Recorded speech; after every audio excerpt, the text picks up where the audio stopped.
Bunsod ng Tropical Storm Florita, inulan ng unang araw ng pasukan sa mga pampublikong eskwelahan sa kalakhang bahagi ng Bicol.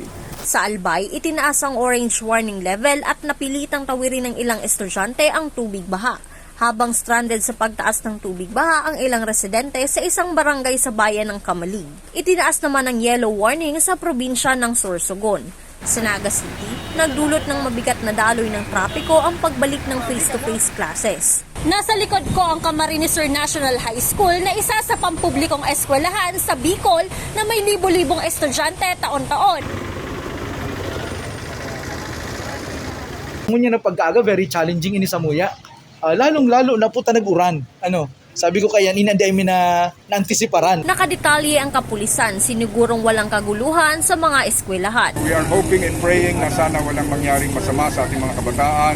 Sa security din gayo kaming problema kasi dumala na sa Liboton. Kada building po dumaning saro na nag-iikot. Nagiribayan sila hanggang alas 8 ng banggi at sana pagkabangi. Pagpatak ng alas 4, muling bumagal ang daloy ng trapiko, hindi alintana ang maghapon ng ilang estudyante dahil bakas pa rin ang kanilang tuwa sa pagtatapos ng unang araw ng klase. Maugma ko.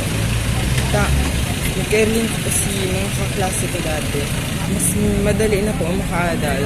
Pag online po kaya minsan dayman po na intindihan. Mas maugma po pag face-to-face mas may intindihan po ang mga lesson kaysa sa modular po Pag face-to-face po, may mga totoo sa yung maestra. Pag modular po, ang mga po sa yung mata. Tinatayang 90% ng lahat ng pampublikong eskwelahan ang nagsagawa na ng face-to-face classes ngayong school year sa Bicol. Marge Serico, CSN.